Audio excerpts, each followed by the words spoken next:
जरा मृत्युंजय से अपडेट ले लें क्योंकि आखिरी कतार में जो है विधानसभा के जो कर्मचारी हैं वो पहुंच गए। मृत्युंजय, क्या कहां तक पहुंचा है महाविकास आघाड़ी का आंकड़ा? अशोकराव काळे 88। जी देखिए, महाराष्ट्र विकास आघाड़ी के पक्ष में 80 वोट हो चुके हैं और आखिरी के अभी 3 रो बाकी हैं और इन 3 रो में अभी कुछ लगभग एक रो में 8 से 10 विधायक होते हैं। कुछ अगर अनुपस्थित रहे तो उन्हें छोड़ दिया जाए। आंकड़ा हो चुका है इस वक्त 82 का। 82 महाराष्ट्र विकास आघाड़ी के पक्ष में हो चुके हैं। अभी 2 रो बाकी हैं, तो ये अब खानापूर्ति ही लग रही है। राहुल नार्वेकर 164 पर वो विजयी हो चुके हैं, लेकिन महाराष्ट्र विकास आघाड़ी को कितने वोट मिलते बहुत महत्वपूर्ण होगा, क्योंकि उससे उनका संख्या बल और उससे ताकत समझ में आएगा और उससे भी महत्वपूर्ण समझ में आएगा कि जो लोग न्यूट्रल रहे वो कौन कौन है और साथ ही साथ इंडिपेंडेंट की भूमिका क्या रही। जैसे हमारे एक्सपर्ट वानखेड़े जी बता रहे थे कि जो इंडिपेंडेंट होते हैं वो एक चुंबक का काम करते हैं, सरकार चुंबक का काम करती है, वो खींचे चले आते हैं, तो वही होगा। इंडिपेंडेंट तो भाजपा और शिंदे गुट के साथ ही जाएंगे, लेकिन आंकड़ा इस वक्त 86 का पहुंच गया है महाराष्ट्र विकास आघाड़ी का। आखिरी के 2 रो बचे हुए हैं, तो संभवतः महाराष्ट्र विकास आघाड़ी का भी जो वोट है वो लगभग 100 के ऊपर पार हो जाएगा। अब ये कितना आंकड़ा पहुंच पाते हैं वो देखने वाली बात होगी। 100 के आसपास जाता हुआ नजर आएगा, इस प्रकार का आंकड़ा है। हाँ जी, आपको अपडेट देते हैं थोड़ी ही देर। जी बिल्कुल चालू है। आंकड़ा 88 पहुंच चुका है। जी बिल्कुल मृत्युंजय, आप नजर बनाए रखें, आपसे आगे भी अपडेट लेते रहेंगे और हम एक बार फिर रुक करेंगे प्रदीप जी का। प्रदीप जी, जिस तरीके से ये संख्या चल रही है, आगे बढ़ रही है, लेकिन जिस चीज का जिक्र अशोक वानखेड़े कर रहे थे कि ये सारा खेल तो सत्ता का ही है। महाराष्ट्र का कोई भी जो है हार्डली ऐसा हुआ होगा कि महाराष्ट्र के किसी मुख्यमंत्री ने कार्यकाल पूरा किया होगा, अगर देवेंद्र फडणवीस के कार्यकाल को छोड़ दें तो ये क्या समीकरण इसी तरीके से आगे रहेगा या एक स्टेबल गठबंधन, ये जो आगे ये बना है गठबंधन, ये आगे भी टिका रह पाएगा? नहीं, देखिए, वो उस तरह की जिस स्टेबिलिटी की ओर आप इशारा कर रहे हैं वो तो तभी आएगी जब किसी एक पार्टी को पूर्ण बहुमत मिलेगा। जब तक गठबंधन की सरकारें होंगी तब तक मोल तोल सौदेबाजी तो चलती रहेगी, लेकिन पिछले 8 सालों में महाराष्ट्र की राजनीति मराठी मानुस, उत्तर भारतीय, इन सब चीज़ों से निकलकर हिंदुत्व की ओर चली गई है। बीजेपी जो जनसंघ के समय से 2014 तक चौथे नंबर की पार्टी थी, वो 8 साल में 4 चुनावों में नंबर 1 की पार्टी बनी और बनी हुई है। 2014 लोकसभा विधानसभा, फिर 2019 लोकसभा विधानसभा। तो ये परिवर्तन, और बीजेपी को कोई मराठी मानुस के जो है उस विचारधारा वाली पार्टी नहीं माना जाता है। उसकी छवि जो है वो हिंदुत्ववादी ही है। तो ऐसे में अब ये झगड़ा देखिए, आप ये एकनाथ शिंदे ने जो मुद्दा बनाया कि आप उद्धव ठाकरे के लिए कि आपने बाला साहब ठाकरे का हिंदुत्व छोड़ दिया, उस रास्ते से अलग चले गए, तो ये मुद्दा आने वाले दिनों में बड़ा मुद्दा बनने वाला है और निश्चित रूप से बाकी जो दल हैं उनके लिए मुश्किल होगी।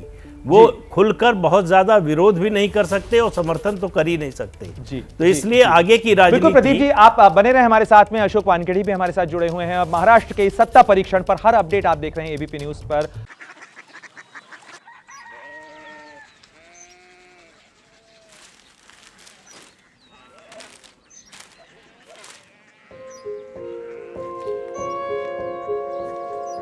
बाबा बाबा Korea city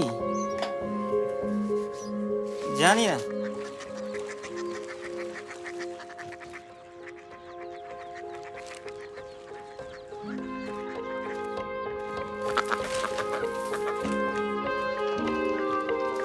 Korea city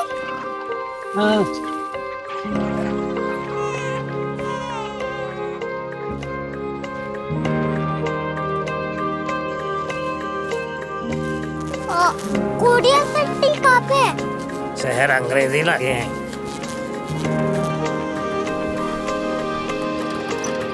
Korea city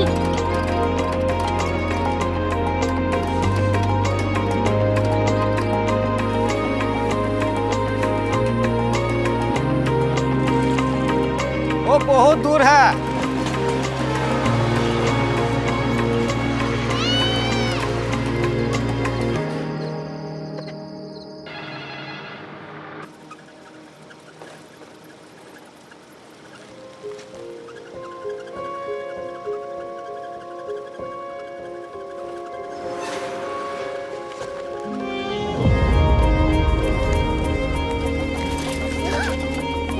city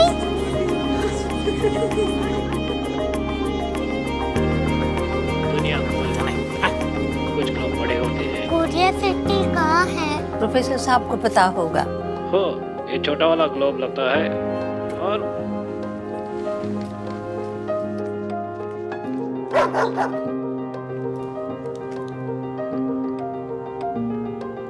पता नहीं, मेरी बेटी से जाके मिल लो, शायद उसे मालूम हो।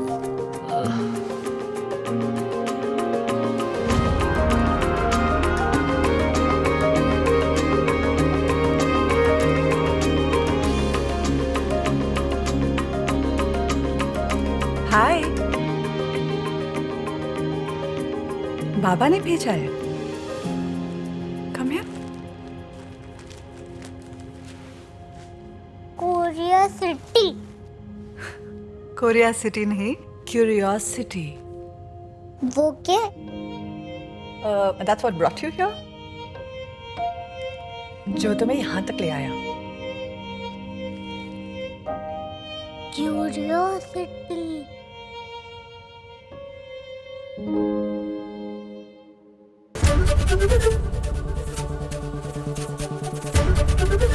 एबीपी न्यूज आपको रखे आगे।